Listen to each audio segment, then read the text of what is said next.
Hola, buenos días a todos y a todas. Gracias por acompañarnos en este primer encuentro que llamamos Reforma Laboral en tiempos de recorte, que vamos a abrir un ciclo de charlas con especialistas para abordar el tema que probablemente en las próximas semanas va a estar ocupando la agenda de los trabajadores y de las trabajadoras, así que nos pareció importante abrir este espacio para poder discutir con nuestro lenguaje, con el lenguaje de los trabajadores y las trabajadoras, que quizás a veces nos cuesta comprender términos legales o nos cuesta encontrar ese tiempo para informarnos al 100% de cosas tan complejas como las que abarca este proyecto de reforma laboral que presentó el Gobierno Nacional el pasado jueves 11 de diciembre. Abrimos esta iniciativa desde la Asociación Argentina de Editores Audiovisuales para encarar este proceso de comprender de qué se trata el proyecto, cómo nos afecta y qué podemos hacer nosotros y nosotras como trabajadores técnicos del mundo audiovisual, personas de la cultura y también como ciudadanos para defender lo que son nuestros derechos y acompañar aquellas cuestiones que sean más beneficiosas para nosotros. En este proyecto que es 100% producido por la Asociación Argentina de Editores Audiovisuales, SEDA nuevamente. Me acompaña Laura Palotini, vicepresidenta de la asociación. Buen día. Hola, ¿cómo estás, Y Jimena? para quienes no me conocen, mi nombre es Jimena Salas Perilli, yo soy editora, al igual que Laura, y presidenta en este momento de la Asociación Argentina de Editores Audiovisuales. Así que hecha esta presentación, venía pensando un poco que hacer esto radio con camaritas me da unas vibras medio 2000 cuando salí de la secundaria y cursaba. Yo no voy a mirar las cámaras, voy a pensar que estoy hablando, tomando una cerveza con editores y editoras que ya conozco, pero bueno, pese a la incomodidad que nos hace sentir esto que hacemos, que no tiene nada que ver con lo que hacemos cotidianamente, creemos de verdad que es muy necesario porque nos falta mucha información y porque estamos muy por fuera de lo que serían derechos apropiados para nuestro trabajo y cada vez estamos más precarizados y necesitamos entender cómo va a ser nuestro futuro. Eso, Lau. Esto te decía que me da como vibras de principios del 2000, fines de los 90, porque en esa época yo estaba cursando taller de radio. Y no es lo único que da vibras de fines de los 90, principios de los 2000 en esta cuestión, en esta mesa. Porque un poco viene por ese lado tratar de entender de qué se trata esto, ¿no? Parece que estamos haciendo un viaje express al pasado.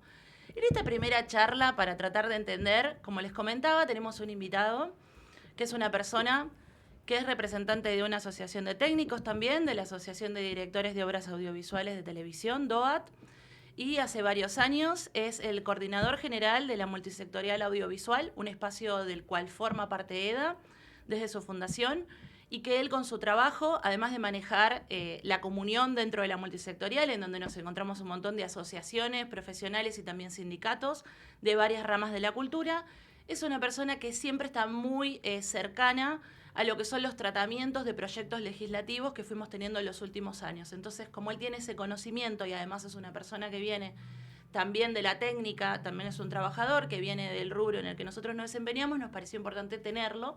Así que bienvenido, Guillermo Tello, gracias por dedicarnos este rato. No, el agradecido soy yo por la invitación y por la iniciativa que ha tomado EDA. La verdad que para no hacer radio lo hacen muy bien. Bueno, gracias. Gracias por abrir el espacio, porque la verdad que Por favor. es como el primero, o sea, te vas a tener que bancar toda la inexperiencia. Es hermoso, todo. siempre las primeras veces son las memorables. Bueno, gracias y sobre todo porque esta semana ya sé que nosotros ya cuando planeamos estas charlas decíamos, nadie va a poder venir porque son semanas complejas, así que te hiciste este hueco, vamos a tratar de explotar lo más que podamos. Sin más, Proyecto de Modernización Nacional 2016 en el año de la reforma de la Argentina. ¿Qué me contás con ese título? Vos decías que atrasábamos hasta el 2001, yo te diría que atrasamos hasta el 1001, ¿no? No, y más también, ¿no? Tengo entendido. Me parece que hay un atraso enorme en toda la propuesta de esta propuesta con tanto eufemismo, ¿no? De plantearlo de modernización, cuando en realidad la sociedad va a ver una pérdida de construcción de derechos, pero también una pérdida de construcción social, en términos muy generales.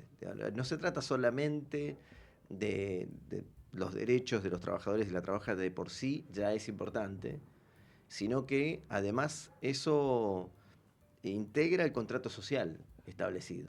Entonces, no se puede esperar otra cosa que ante una reforma de esta característica, un desorden social.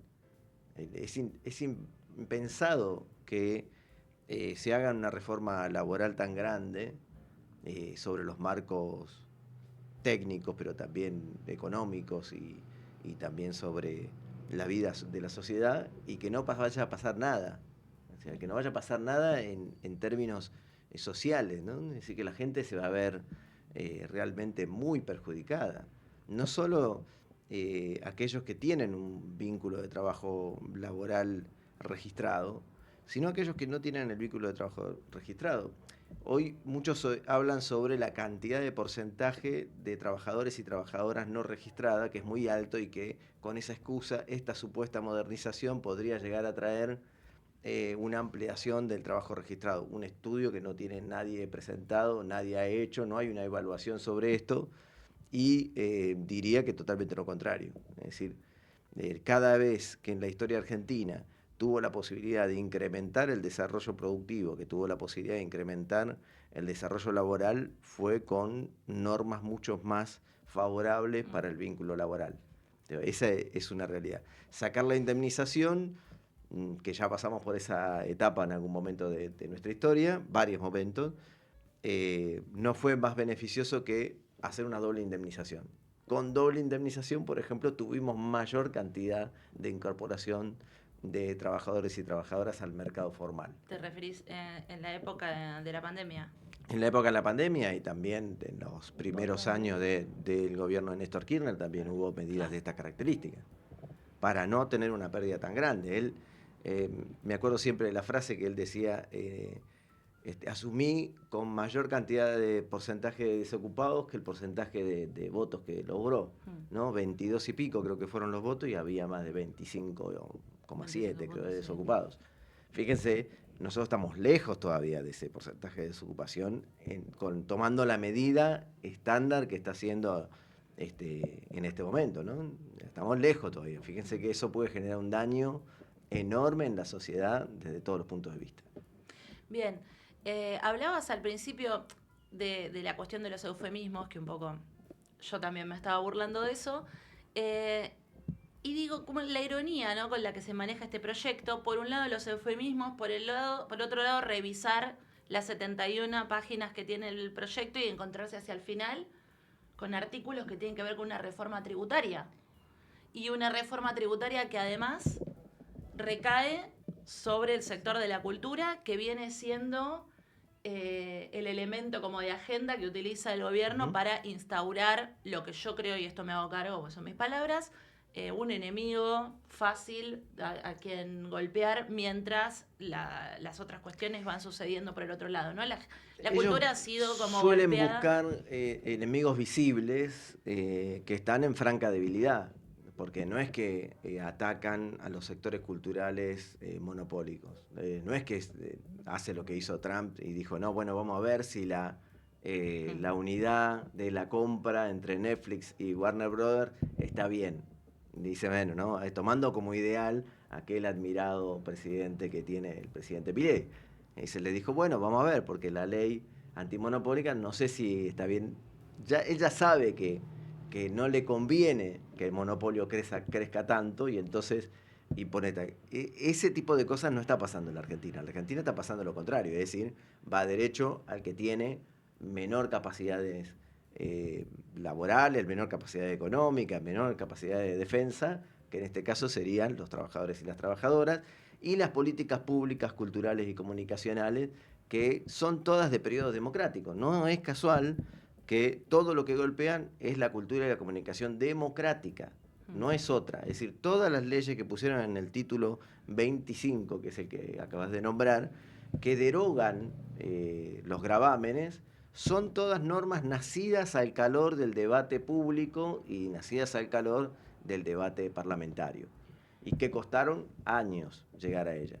Y son normas, además, que simplemente son normas que plantean para utilizar tal lugar que le pertenece al Estado, o mejor dicho, que le pertenece a la Argentina, pero que administra al Estado, hay que pagar un uso de beneficio. Es como si, bueno, uno tuviera un espacio determinado de privado y abriera la puerta para que hiciera un negocio adentro de su casa. No, ponete un kiosquito al lado del baño y a todo el que entra al baño de la familia le vendés algo.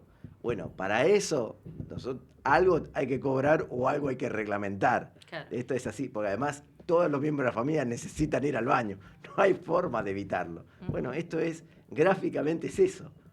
Vos, en ese sentido, hace un ratito decías que no había forma de meter esta ley sin una respuesta social, ¿no? Que iba a haber lío, que iba a haber... No, sin perjudicar socialmente al colectivo social. No es lo mismo que plantear que esto va a traer un caos social. No es lo mismo. No en términos de caos, pero hay leyes, o sea, hay leyes de la reforma que van directamente a sostener eso. Todo el poder que se le saca a los sindicatos y toda la punición sobre los días de huelga o todos los derechos que pierden los delegados dentro de los lugares de trabajo van apuntados directamente a eso.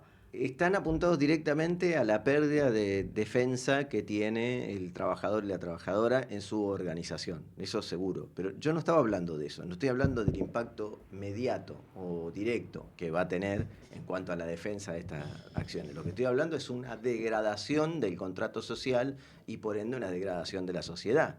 ¿En qué va a quedar aquello que tiene que ver con los trabajadores agrarios? ¿En qué va a quedar aquello que tiene que ver con los trabajadores registrados a larga distancia, aquellos que se incorporan como nuevo formato? Todos esos van a degradarse socialmente. Pero pasa que en este contexto, donde nosotros como trabajadores tenemos muchos que trabajan en remoto dentro de los que somos editores, ya tenemos una situación precarizada en relación a la ley actual. ¿Cómo se va a precarizar más nuestro trabajo? Me voy a poner muy en yo porque como básicamente es una charla para editores y editoras o para el mundo audiovisual.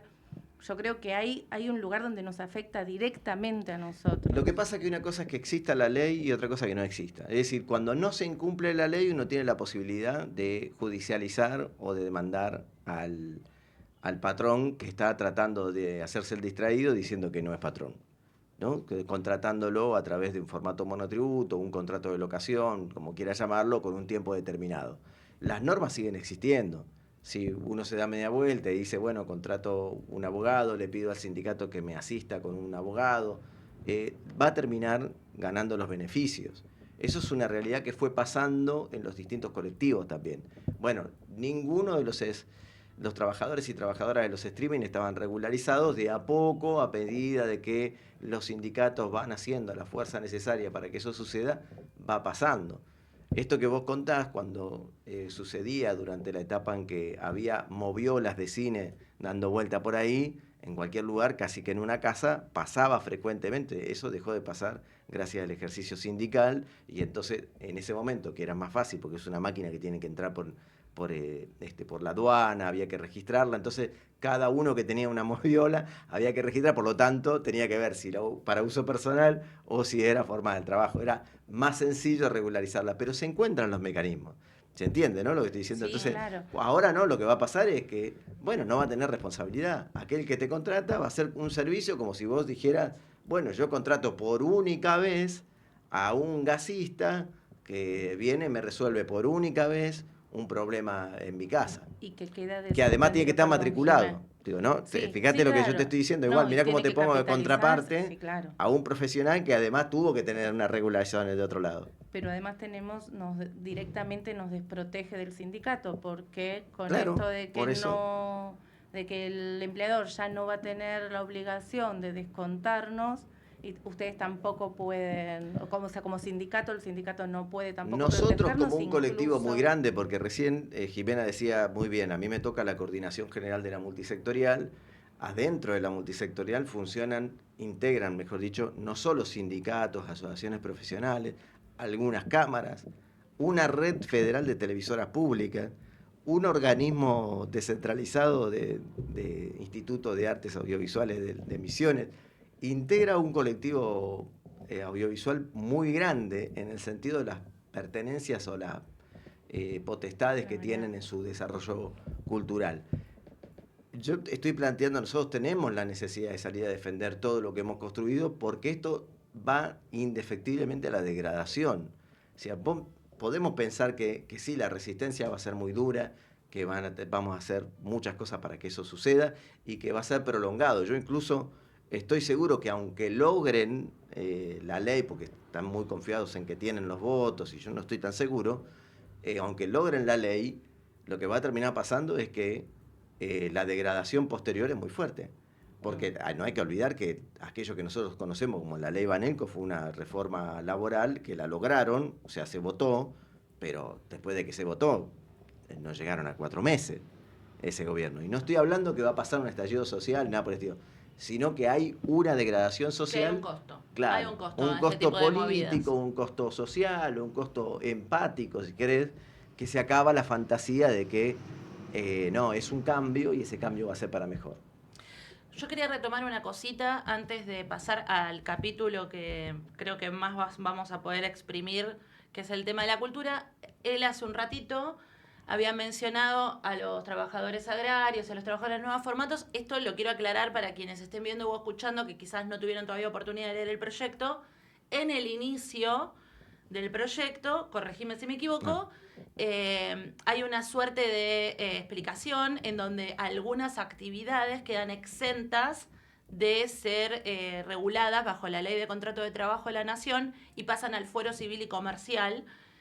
Es, a mi entender, una ley que intenta virar todo el concepto de trabajo como derecho social, todo el concepto del trabajador como sujeto a defender, lo pasan con un vocabulario, por eso digo que también a veces es una cuestión semántica. Es una modernización que nos hace volver a 1943. Lo pasan a todo lo que es el vocabulario y las leyes que rigen en el fuero civil y comercial, que tienen muchísima menos protección, que ya hay varias actividades, como ser los trabajadores del Estado, quizás los trabajadores del agro anteriormente, que ya estaban bajo esa normativa, pero ahora toda esa lista se amplió un montón, incluidos los trabajadores de transporte. Esenciales, ¿no? O sea, pasan a esenciales. En general son los esenciales, entonces, bueno, es una cuestión más semántica que quizás luego con una persona que esté más embebida en la ley laboral vamos a poder explotarlo. Yo a Guille lo quiero ahora para que nos hable de cuáles son las modificaciones que nos afectan a la cultura. Del título 25 del proyecto de ley, que es cierto, yo adhiero a tu expresión del principio, que es muy raro que una propuesta de modificación de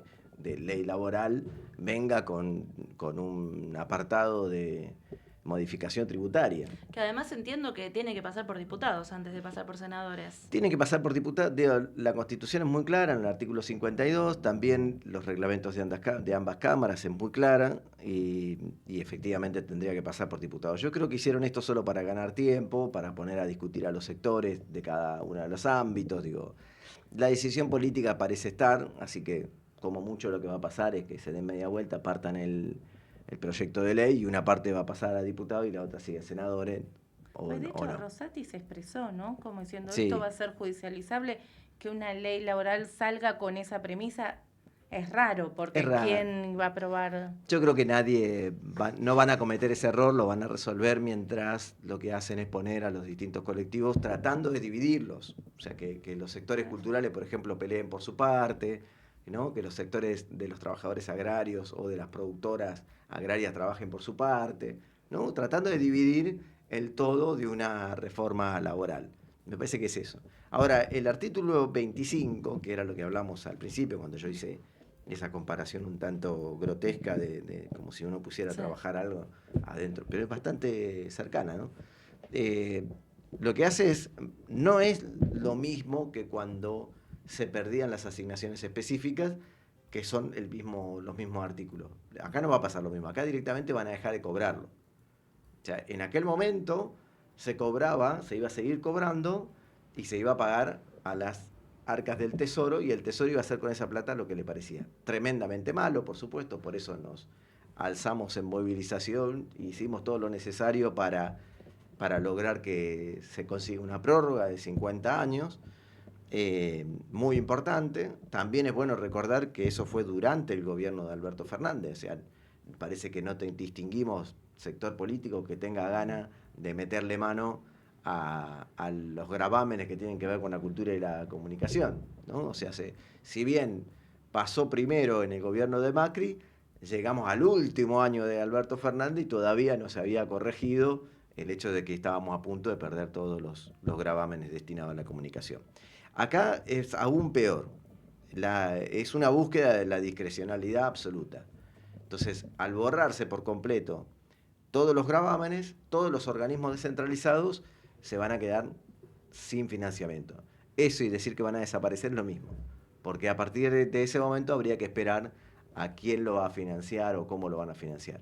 El que peor todavía está en esa condición, porque encima es un ente público no estatal, o sea, el Estado no tendría por qué darle plata, es el Instituto Nacional de la Música, el INAMU, porque no tendría por qué darle plata si es un ente público no estatal, digamos, ¿no? Entonces, si pierde su asignación específica, el INAMU va a desaparecer seguro. ¿Cómo lo va a pasar con el INCA, con el INT, con la Defensoría del Público, que hace rato largo que la quieren hacer desaparecer porque ni siquiera han nombrado defensora del público o defensor del público? Lo mismo con el ISER, por ejemplo, aquí esto es una radio, tiene que trabajar habitualmente un locutor o locutora, y bueno, el ISER es el único instituto que puede entregar la matrícula de locución. Los demás trabajan en función a la matrícula del ISER, por lo tanto, también los locutores están a punto de perder su rango profesional de aquí en adelante. Y así podemos seguir con cada uno de los puntos. En el caso del INCA en particular, que es lo que hace es modificar el capítulo 2 encima, que es el gravamen a cobrar una entrada, es decir, cuando cobra la entrada, el INCA se queda con el 10% de la porción del IVA. Uh-huh. Y eso es lo que sustenta el fondo de fomento. Eso más lo que viene del cobro del ENACOM. Entre esos dos es el volumen más grande para poder sustentar el impulso de la producción cinematográfica en la Argentina. Bueno, si perdemos eso, seguramente perdemos el INCA. Claro. Es imposible. Lo que a mí me resulta muy llamativo, quizás ahí entramos un poco en el terreno de tu percepción, es que exista esta reforma tributaria dentro de la reforma laboral y la famosa reforma tributaria que teóricamente sí haría que las empresas, que las pymes tuvieran mayor facilidad para contratar, que es bajarle la carga impositiva al sector industrial o al sector que está tratando de llevar adelante. Eso no sucede todavía. Entonces digo, ¿cuál es el apuro de incluir, de liberar a determinados sectores de pagar este impuesto? ¿Cómo ellos argumentarán qué beneficio? O sea, ¿cuál es el argumento que vamos a tener que desmontar para impedir que estos artículos pasen de la comisión a ser tratados? Nosotros antes de la llegada de la Libertad Avanza estábamos acostumbrados a desarmar argumentos con fundamentos claros, ¿no? La cultura como un hecho simbólico, la cultura como una potencialidad económica, la cultura como el desarrollo turístico y la mirada hacia el mundo. Identitario, ¿no? Lo identitario, ¿no? Pues, en ese caso también. Bueno, estas personas, la mayoría señores, debo decirlo, no tienen esa lógica de negociación. No les interesa mucho las fundamentaciones con respecto a cómo funciona. Hay que ir a ganar los votos en diputados y en senadores. Es decir, esto es concreto, es así. Y ellos no tienen la mayoría para lograrlo, ¿eh? O sea, los que conforman una mayoría en realidad son los bloques de Unidad Ciudadana o Frente Patria, digamos, conjuntamente con Provincias Unidas. Por eso, en esta realidad tributaria ponen los gravámenes de impuestos internos para negociar con las provincias, porque en realidad esos son todos coparticipables. Por eso en esta acción tributaria ponen una modificación del IVA, porque también es coparticipable. Por eso en esta reforma tributaria también ponen ganancia. Porque también es distribuible en coparticipación. Por eso ponen la eliminación de bienes suntuosos.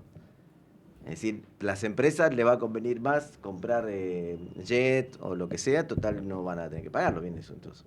O sea, compran lo que le parezca y encima pagarle al piloto va a salir 2 mangos porque va a ser totalmente desregulado. Claro, porque aeronavegantes y demás están por fuera. Exactamente, tal cual, por eso lo dije. Entonces, A mí me parece que mucho de esto tiene que ver con un marco de negociación que ellos interpretan traer en la reforma impositiva para negociar, no con el sector de Unidad Ciudadana o Frente Patria, no, van a negociar con los gobernadores que se van a ver disminuidos.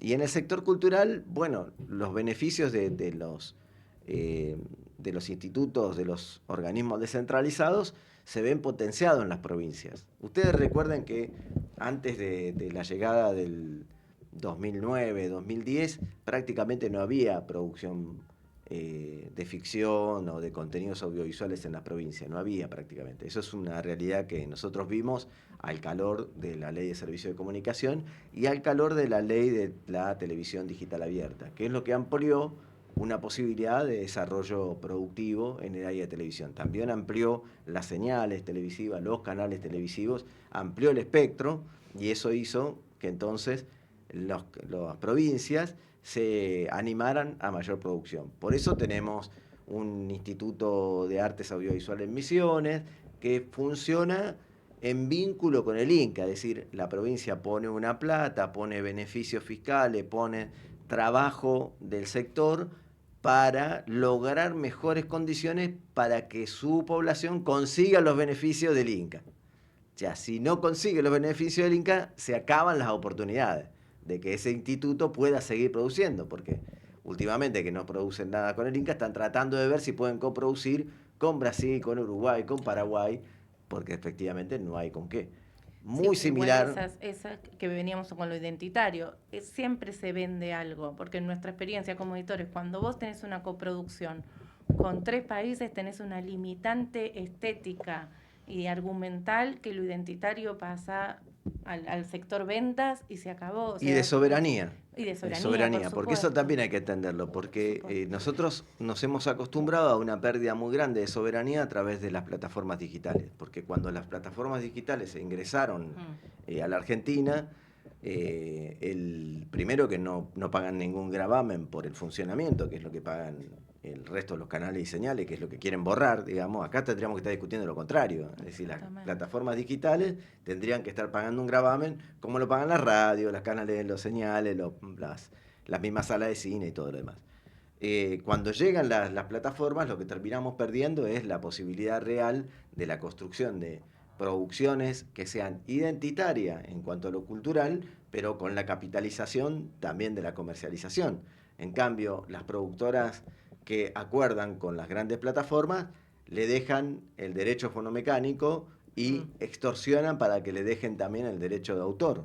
Por lo tanto, todo el cobro que tiene que ver con eso lo manejan como si fuera el sistema de copyright y entonces van vendiendo. No, y por experiencia te digo, son dueños del corte, son dueños del corte final, entonces, y no hay quien pueda intervenir en eso, y cada vez vamos a quedar más desprotegidos, menos financiamiento, menos derechos como trabajadores, pasamos a ser como ni siquiera trabajadores, o por lo menos es la sensación como editores, que ni siquiera somos trabajadores precarizados argentinos, sino que vamos a ser trabajadores precarizados para lo macro.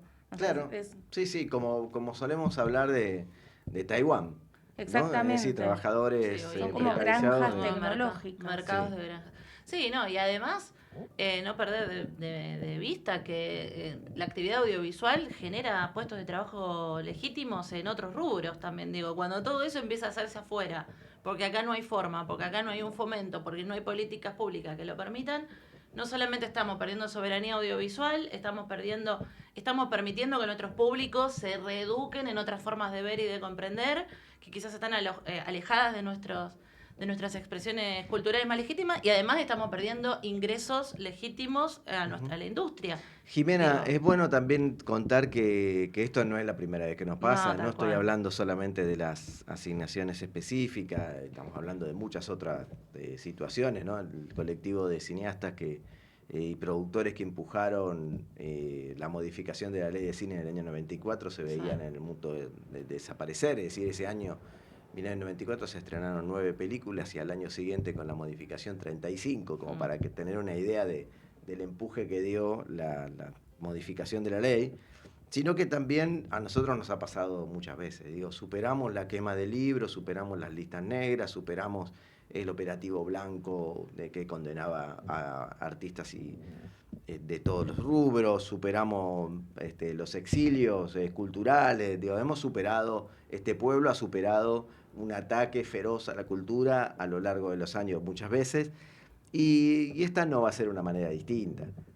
Yo lo vuelvo a decir, no cambió tanto la composición de la Cámara de Diputados como nos quieren hacer creer. O sea, creció mucho la cantidad de diputados que tiene la Libertad Avanza, pero retrocedió la cantidad de diputados que tiene el PRO o que tenía la Alianza Cambiemos.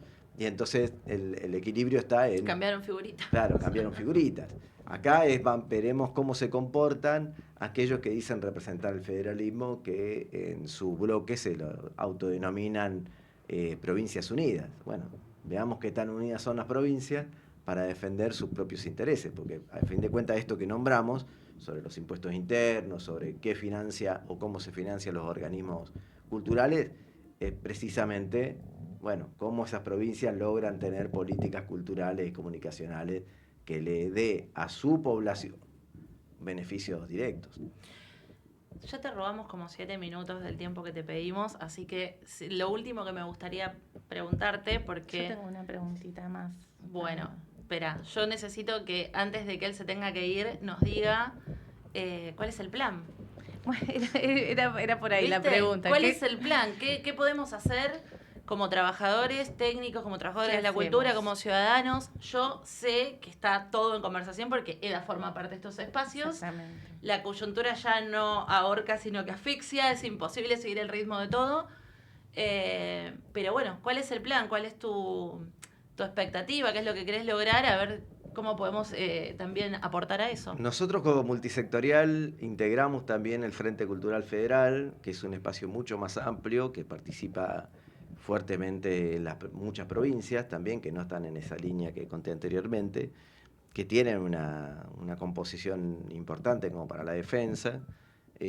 Fuimos juntos con ese Frente Cultural quienes lograron la prórroga de las asignaciones, fue muy visible, digo, hicimos varias jornadas de soberanía cultural, quedó como un hecho histórico la movilización en 18 plazas, 18 provincias, 26 plazas, y en el Salón Felipe Vallese con una transmisión en Zoom para mostrar que efectivamente estábamos activos y le íbamos a golpear la puerta a cada uno de los diputados provinciales, porque todos suman. O sea, yo sé que cuando uno empieza a sumar y pensar, bueno, cómo votaron anteriormente y cómo van a votar ahora, bueno, en realidad nos faltan 4 votos. O sea, Okay. no es que nos faltan 500.000 votos y que... Lo que pasa es que son muy hábiles desde el sector de la Libertad Avanza para sentir que nos abruman.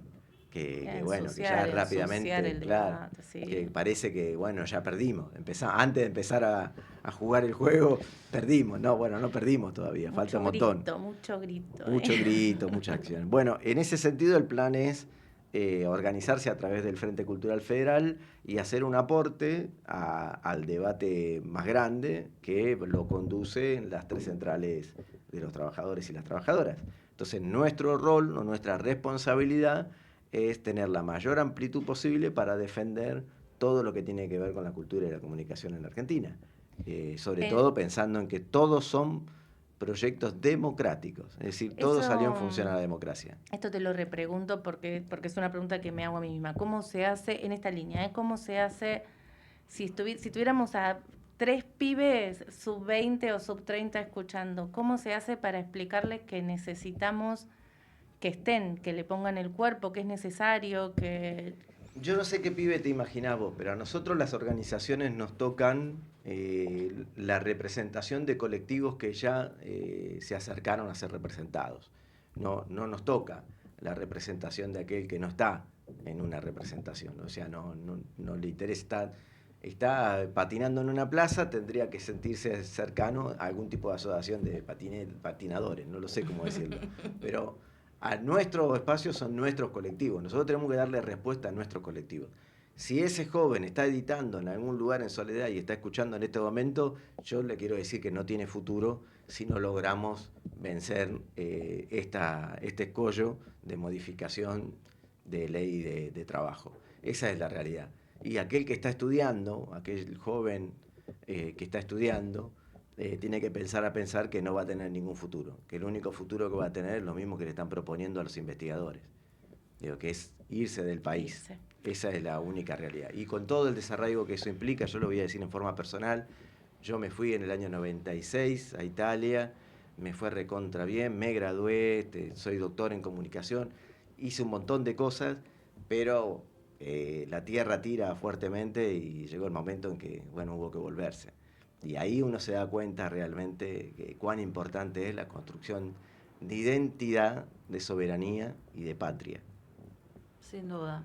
Sin Muchas duda. gracias. Muchas gracias, Guille. Yo, antes de despedirte, quiero recordar que nosotros logramos, con trabajo, con militancia, con un trabajo súper arduo de Guillermo, que fue todos los días a golpear puertas a los dos recintos.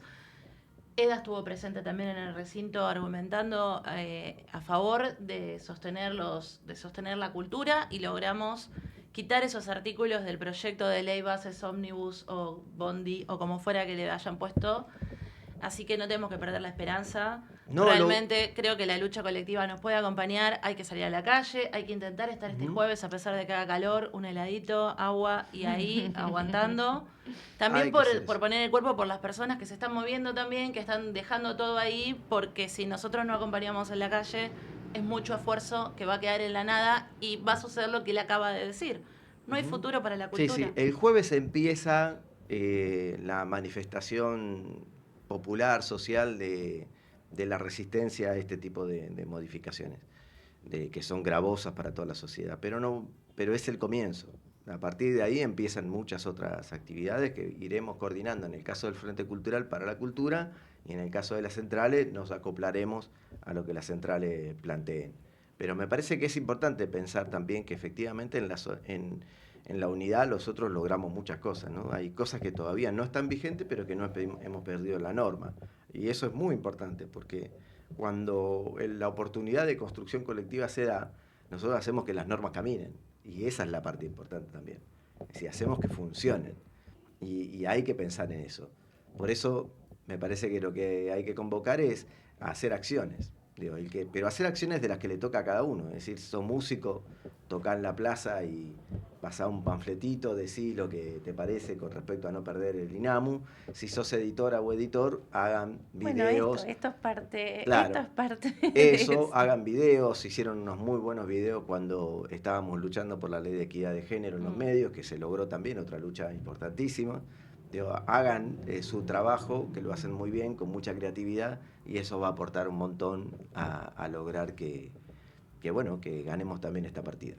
Gracias, Guille, te despedimos, Muchísimas te liberamos. Gracias. Y para quienes están viendo esta charla, ahora está saliendo por el link de la radio, por cuestiones técnicas, operativas, rapidez, fluidez. En un ratito la vamos a subir a nuestro YouTube para que la puedan revisar, la puedan ver durante el día y va a quedar ahí colgada para la posteridad. Vamos a hacer una breve pausa de un ratito para tomar agüita y demás, y en unos 15 minutos nos encontramos con la segunda charla que tenemos pensada. Gracias por acompañarnos. Muchas gracias.